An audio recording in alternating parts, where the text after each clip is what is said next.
আজকে তো যেটা আমার অভিজ্ঞতা বলছে, আজকে খেলা নিয়ে তো মানে উত্তর ব্যান্ডা মুন্সাতলা যে বালক সংঘ আজকে চারদিকে হইচই। এবং আমি এই মাঠ বিডিএফসি আমাদের খুব মানে একটা ক্রীড়াক্ষেত্রে কিন্তু একটা এই গ্রাউন্ড অনেককে পথ দেখিয়েছে আগামী দিনে। আমার বিশ্বাস এখান থেকে ভালো ট্যালেন্ট উঠবে এবং এদের ক্রিকেট ফুটবলের চর্চা খুব সুন্দর হয়। আমরাও চেষ্টা করি যাতে ট্যালেন্ট উঠলে আমাদেরও খুব ভালো। আজকে দুটো টিম উঠেছে, মেডলাই এবং হাওড়া ডিএসের খেলছে, হাওড়া একাডেমি। দেবব্রত দাস হচ্ছে সেই টিমটার ম্যানেজার। তাই আমাদের বিশ্বাস এখানেই যে খেলা হচ্ছে আজকে, যাদের স্বর্গীয় এতে লেট প্রদীপ টাটা, পার্থ টাটা আছেন, লেট সোমেন সিংহ আছে, late Anwar Hossain memorial, the Avengers cup, এটা ভালোভাবে হোক। এখান থেকে ট্যালেন্ট উঠবে আমাদের বিশ্বাস। যেভাবে ঋষিতা বসু পাশে বাল্টিগি থেকে দেশকে পথ দেখিয়েছে, বিশ্ববন্দিত করেছে এই ডিস্ট্রিক্টেই খেলে, আমারও একদিন বিশ্বাস এখান থেকে খেলে তারাও বিশ্ববন্দিত হবে ক্রিকেটের ক্ষেত্রে বা ফুটবলের ক্ষেত্রে, যাই হোক।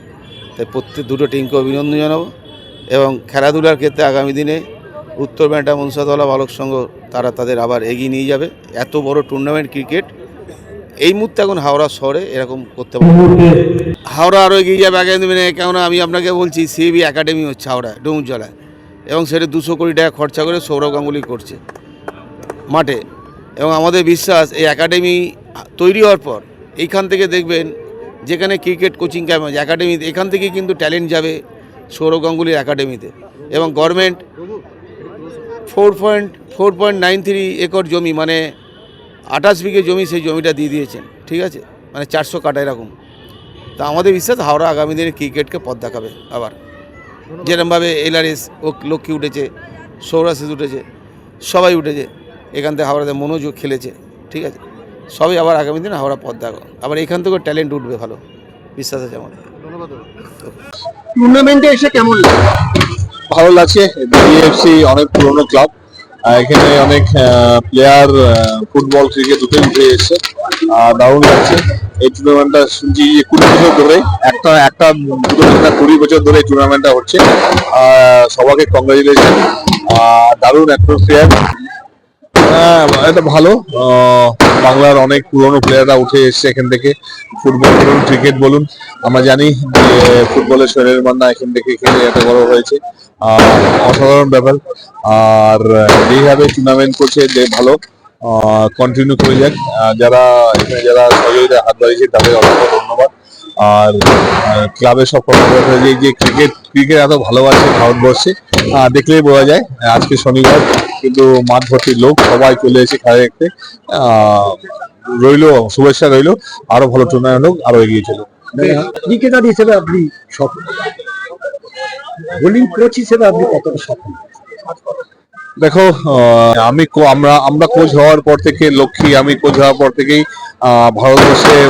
ভারতবর্ষে ইন্ডিয়া টিমে বোলাররা খেলছি, যেমন আকাশ কুমার, মুকেশ কুমার, আকাশদীপ, সামি খেলেছে, তার সাথে সাবাস খেলেছে। তারপরে হলো ঐমুন্নেশ্বরে আমরা বেঙ্গল টিমে কোচ আসার পর থেকে অনেক বাঙালি ছেলের টিমে চান্স হয়েছে। অভিষেক কোরল থেকে শুরু করে আন্ডার ইন্ডিয়া 8 ম্যাচ খেলেছে। নো ডাউট যেই জায়গায় দাঁড়িয়ে ইন্ডিয়া টিম, সেই জায়গায় কি মনে হচ্ছে না যে শাহবাজ বা শামির মতো প্লেয়ারের প্রথম 11-এ ঢোকার একটা জায়গা? দেখো, সামি নো ডাউট, বুমরা নেই, সামি দুর্দান্ত বল করছে, ভালো করছে, সময় অপেক্ষা। আর এটা আমাদের কাজ না, সিলেকশনের কাজ, টিম ম্যানেজমেন্টের কাজ। টিম ম্যানেজ কি ভাবছে না ভাবছে সেইভাবেই নির্ভর করছে।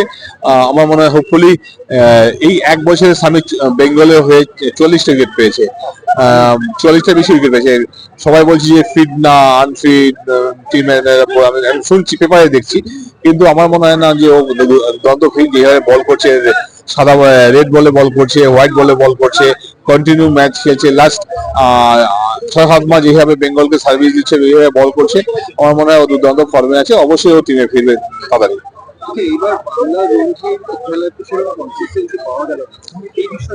না, আমরা লাল বলে কিন্তু এখনো গ্রুপ টপে আছি। আমরা বলি রঞ্জি ট্রফিতে রেড বলে আমরা কিন্তু গ্রুপে এখনো টপে আছি। আমাদের দুটো ম্যাচ আছে গ্রুপে, একটা হলো সার্ভিসেস এখানে, আর একটা রালিতে। আমরা অবশ্যই দুটো ম্যাচ ভালো খেলে কোয়ালিফাই করবো। আজকে তোমাদের এই খেলার টুর্নামেন্ট সম্বন্ধে একটা ছোট, কতজন খেলে, কটা টিম, আর তার সঙ্গে ফাইনালে কোন দল খেলছে, কি পুরস্কার?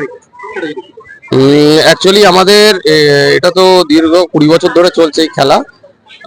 দুটো টিম আজকে যারা ফাইনাল উঠেছে তারা হচ্ছে, একটা হচ্ছে মেডিস্কাই আর হচ্ছে হাওড়া সিএ। দুটো দল ফাইনাল উঠে খেলছে। আর আমাদের প্রাইজ মানি রাখা হয়েছে এবছরের জন্য 30,000 টাকা উইনার্স আর 20,000 টাকা রানার্স। এছাড়া ম্যান অফ দ্য এর of the man of the match, man of the series, cycle রাখা আছে, রেফ্রিজারেটর রাখা আছে, আরো অনেক অজস্র প্রাইজ রাখা আছে।